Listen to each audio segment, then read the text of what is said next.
Olá! Hoje vamos tratar de mais um assunto do direito processual penal. Faremos isso em três partes. Na primeira parte, abordaremos o assunto envolvendo a parte teórica, doutrinária, legal, jurisprudencial. Numa segunda parte, responderemos perguntas feitas pelas pessoas inscritas no canal. E numa terceira parte, resolveremos questões que estão caindo nos concursos públicos da magistratura, Ministério Público, Defensoria, Procuradoria, Delegado de Polícia, e os exames da OAB. E eu espero que você goste e vem comigo. Embargos de declaração, o tema de hoje. Embargos de declaração não está na categoria propriamente dita do recurso, no estrito termo da palavra, em que pese o Código de Processo Penal colocá-lo neste rol. Embargos de declaração visa resolver pequenos senões nas decisões. Embargos de declaração serve para atacar a decisão interlocutória, sentença e acórdão. A base legal está no artigo 382 do CPP, no artigo 619 do CPP e no artigo 83 da Lei 9.099, que é a Lei do Juizado. Acompanhe comigo aqui na tela esses dispositivos legais. O artigo 382 diz: qualquer das partes poderá, no prazo de 2 dias, pedir ao juiz que declare a sentença, sempre que nela houver obscuridade, ambiguidade, contradição e omissão, que são 4 hipóteses que falaremos logo a seguir. Já o artigo 619 do CPP diz: aos acórdãos proferidos pelos tribunais de apelação, câmaras ou turmas, poderão ser opostos embargos de declaração no prazo de 2 dias, contados da sua publicação, quando houver na sentença ambiguidade, obscuridade, contradição ou omissão. Eis aqui novamente as hipóteses de embargos de declaração que serão tratadas a seguir. O artigo 620 diz que os embargos de declaração serão deduzidos em requerimento de que constem os pontos em que o acórdão é ambíguo, obscuro, contraditório ou omisso. Já o artigo 83 da Lei 9.099 dispõe: cabem embargos de declaração quando em sentença ou acórdão houver obscuridade, contradição ou omissão. E esses embargos serão opostos por escrito ou oralmente no prazo de 5 dias, contados da ciência da decisão. Com relação às 4 hipóteses, nós vemos a obscuridade. Uma decisão interlocutória, uma sentença ou acórdão obscuros, que contém uma informação que dificulta e impede o entendimento claro para o receptor. Por isso, ficando algo obscuro, algo nebuloso, aí temos a possibilidade de embargos de declaração para solucionar essa questão na sentença, na decisão ou no acórdão. Também a contradição. A contradição ocorre quando numa parte inicial da decisão, o juiz vem narrando algo que fica em contradição com a sequência ou com a argumentação posterior. Por exemplo, o juiz narra prova documental, prova pericial, prova testemunhal, no sentido de conduzir à absolvição do acusado. Porém, no dispositivo, decide pela condenação, ficando contraditória sua decisão com relação à decisão, à argumentação anterior. No caso da ambiguidade, nós temos aquela decisão em que há um duplo sentido. 2 ou mais sentidos são possíveis. Também, embargos de declaração servem para esse fim, para decidir qual é o sentido, na verdade, que o decisor pretendia. A quarta hipótese é a omissão. No caso da omissão, algo relevante não foi tratado na decisão, sentença ou acórdão. E essa parte omissa pode ser resolvida através de embargos de declaração. Com relação ao prazo, já na leitura dos artigos que foram projetados na tela, você pode observar o seguinte: em se tratando de embargos de declaração tratados no Código de Processo Penal, o prazo será de 2 dias. Em se tratando dos embargos de declaração previstos na Lei 9.099, o prazo será de 5 dias. Ocorre também que nos embargos de declaração não há contrarrazão, nem manifestação do Ministério Público. Portanto, é um recurso lato sensu que podemos chamar de inaudita altera pars, ou seja, em que ocorre a decisão judicial sem a oitiva da parte contrária. Outra questão interessante é com relação ao prazo do recurso pretendido ser interrompido ou suspenso após a oposição dos embargos de declaração. O Código de Processo Penal não trata desta questão. Antes, utilizávamos a Lei do Juizado Especial Criminal e também, por analogia, o Código de Processo Penal. Um tratando da suspensão e outro tratando que ocorreria a interrupção. O artigo 83, parágrafo 2º da Lei 9.099, tratava da suspensão desse prazo. E o CPC, no 538, tratava de forma diversa. Porém, com a vigência do novo CPC, o artigo 1026 altera a Lei 9.099 e também no CPP, dizendo que o prazo deste recurso inicial é interrompido pela oposição de embargos de declaração. Anteriormente ao CPC e seu artigo 1026, alguns tribunais optavam, como era o caso do TJ de São Paulo, pela suspensão do prazo deste outro recurso. Mas agora a questão ficou superada. Qual a relação dessa questão do prazo do outro recurso ser interrompido ou suspenso? Imagine o seguinte: se a parte ingressasse com um recurso que tem um prazo de 5 dias e no segundo dia ela opõe o embargos de declaração, já teríamos decorrido 2 dias, restando só 3. Isso se fosse suspenso o prazo dos embargos de declaração. Aí, resolvidos os embargos de declaração, teríamos apenas mais 3 dias para o outro recurso. Hoje, com o disposto no artigo 1026 do CPC, interrompendo o prazo recursal, a contagem reinicia. Outra situação também interessante é que no caso do artigo 382, alguns o chamam de embarguinhos, em oposição aos embargos de declaração, no caso do artigo 619. A meu ver, trata-se de uma classificação errônea, uma vez que são os embargos de declaração iguais aos embargos de declaração do 619. Com relação ao indeferimento dos embargos de declaração, a questão que se põe é a seguinte: o que fazer? Sendo em segundo grau, a medida cabível é apresentar um agravo regimental.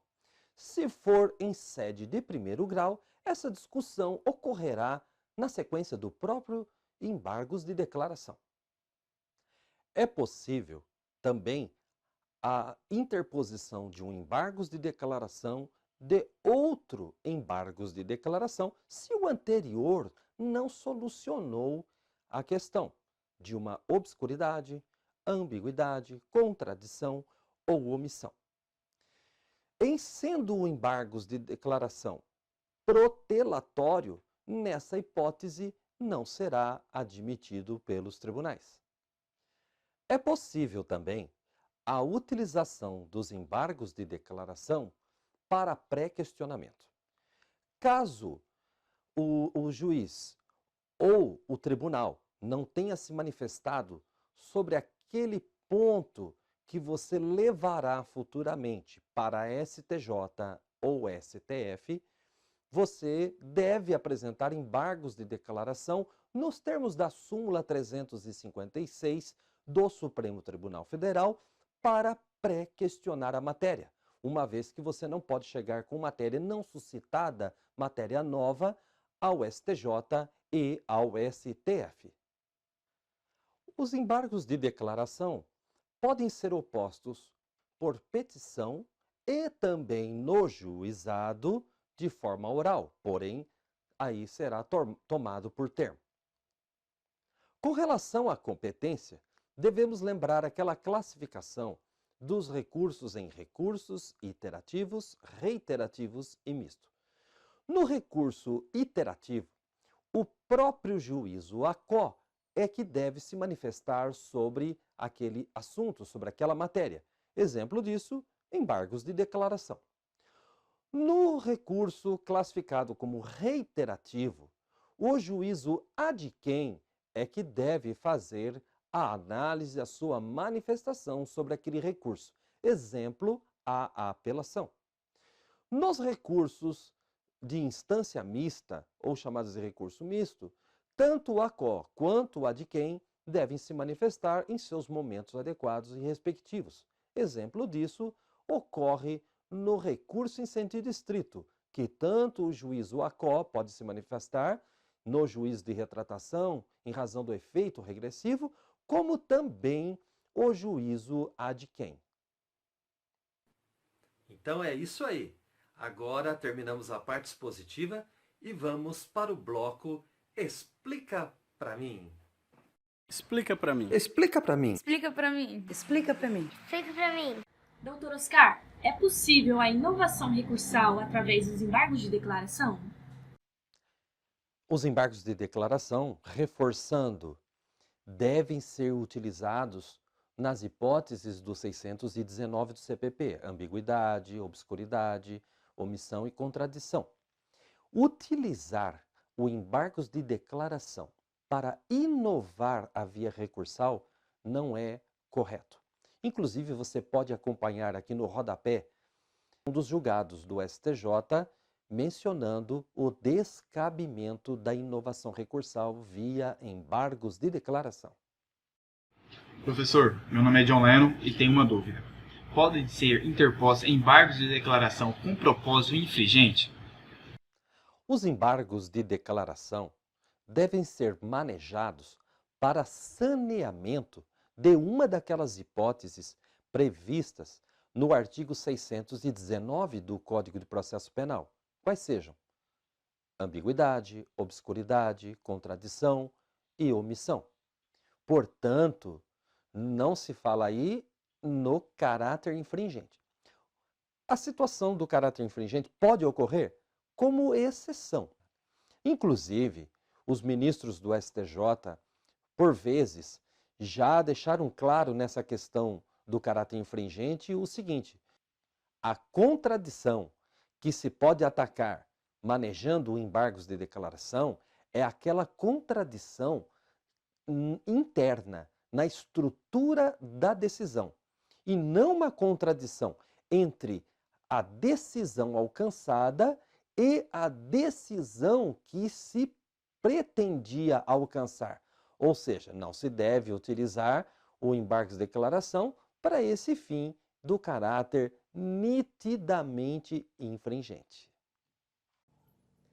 Embargos de declaração pode ser classificado como recurso iterativo ou reiterativo. Quando o próprio órgão prolator da decisão pode reanalisá-la, pode alterá-la, como é o caso dos embargos de declaração, trata-se de uma situação iterativa. No caso do reiterativo, seria na apelação em que o juízo ad quem é que poderia alterar a decisão. Já no caso do recurso em sentido estrito, em que tanto o ACO, no juiz de retratação, quanto o adquém podem alterar a decisão, estaríamos diante de um recurso com a característica de misto. Olá, o meu nome é Débora, eu sou acadêmica do curso de Direito e a minha pergunta é a seguinte: se a parte interposer embargo de declaração e na sequência processual ocorrer a extinção da pretensão punitiva superveniente, que é a prescrição, nesse caso, os embargos de declaração eles serão julgados sim ou não? No caso de uma superveniente extinção da punibilidade pela prescrição, estamos diante de uma prejudicialidade que deve ser reconhecida. E, nesse caso, os embargos de declaração serão prejudicados. Aqui no rodapé também você pode acompanhar uma decisão do STJ nesse sentido. Legal! Acabamos de responder as questões apresentadas pelas pessoas inscritas no canal. E agora vamos analisar as questões que têm caído em concursos públicos. Vem comigo!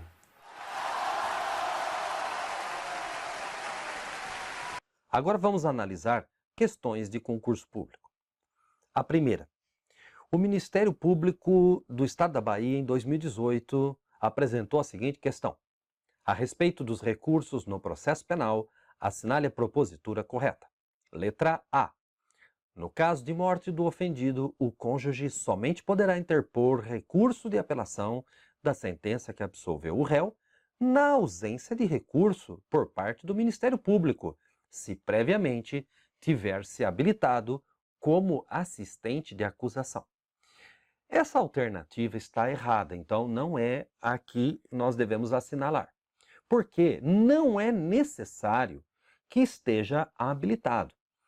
A título de exemplo, citamos o artigo 598 do Código de Processo Penal, dizendo que no caso de competência do tribunal do júri ou mesmo do juiz singular, se da sentença não for interposta apelação pelo Ministério Público no prazo legal, o ofendido ou qualquer das pessoas enumeradas no artigo 31, ainda que não tenha habilitado como assistente, poderá sim interpor apelação, que não terá, porém, um efeito suspensivo. Então, descarta a letra A. Letra B. Apesar do princípio da complementariedade, não é permitido ao recorrente complementar a fundamentação de seu recurso quando houver complementação da decisão recorrida. Está errada também a letra B. O efeito infringente dos embargos de declaração ocorrem com uma exceção. Você deve utilizar os embargos de declaração para integração da decisão no sentido de omissão, ambiguidade, obscuridade, contradição e não com nítido efeito infringente. Contudo, é possível ocorrer essa modificação, essa alteração na integração da decisão, mas isso num sentido excepcional. Nesse caso, a parte estaria sofrendo uma nova sucumbência. Então, o princípio da complementariedade admite sim que essa parte recorrente possa complementar sim as razões daquele recurso que ele já havia interposto. Outra situação também interessante nessa alternativa B é que o CPC ele pode ser aplicado de forma subsidiária ao processo penal. E o artigo 1024, parágrafo 4º do CPC, diz que, no caso de acolhimento dos embargos de declaração ocorrendo uma modificação da decisão embargada, esse embargado, que já tivesse interposto um outro recurso contra a decisão originariamente, ele tem direito de complementar ou de alterar as suas razões dentro da modificação ocorrida, e ele terá um prazo de 15 dias para fazer isso. E esses 15 dias contam da intimação da decisão dos embargos de declaração. Então, portanto, letra B está errada. Letra C. cabe recurso de embargos infringentes quando, em segundo grau, a decisão desfavorável ao réu por maioria reformar a de primeiro grau, que lhe era favorável. Essa alternativa também está errada. Por quê? O artigo 609, parágrafo único do CPP, diz que, quando não for unânime a decisão de segunda instância, desfavorável ao réu, admite os embargos infringentes de nulidade, certo? E no prazo de oposição de 10 dias, que você deve contar da publicação do acordo. Em resumo, o que é necessário é que o acordo não seja unânime. Segundo, que esse acórdão seja desfavorável ao réu. Não necessariamente que a primeira decisão do primeiro grau tenha sido favorável. Então, portanto, letra C, errada também. Letra D. Diz que cabe recurso em sentido estrito das decisões definitivas de absolvição proferidas pelo juiz singular. Letra D também está errada. Por quê? O artigo 593 do CPP fala que caberá apelação no prazo de 5 dias das sentenças definitivas de condenação ou absolvição proferidas por juiz singular. Então, por descarte da letra A, B, C e D, teríamos a letra E como correta, mas vamos analisá-la assim mesmo. No procedimento sumaríssimo, regido pela Lei 9.099 de 95, o prazo é de 5 dias para interposição de embargos de declaração contra a sentença. Correto, se fosse do CPP, seria 2 dias, mas como é da Lei 9.099 no GCRIM, 5 dias. Correta, alternativa E. Então vamos aqui marcar a alternativa que você deve considerar válida, que é a alternativa de letra E. Segunda questão sobre embargos de declaração. VUNESP, concurso Ministério Público em 2013, para agente de promotoria. Enunciado diz assim: qualquer das partes poderá, no prazo de espaço dias, pedir ao juiz que declare a sentença sempre que nela houver, aí vem outro espaço. Como não fala do sistema processual penal especial, então, como não especificou, não é GCRIM. Portanto, já podemos descartar as letras C, D e E, que trata de 5 dias do prazo. Se fosse GCRIM, 5 dias para embargos de declaração. Como é do CPP, porque aí nós vamos entender que é a regra geral, estaremos falando em 2 dias. Portanto, pode ser letra A ou B. Vamos ver as hipóteses. Letra A fala em obscuridade, ambiguidade, contradição e omissão. E a letra B, apenas obscuridade, contradição e omissão. Então, correta é a letra A. Terceira questão. FCC 2001, concurso do TRF da Primeira Região para analista judiciário.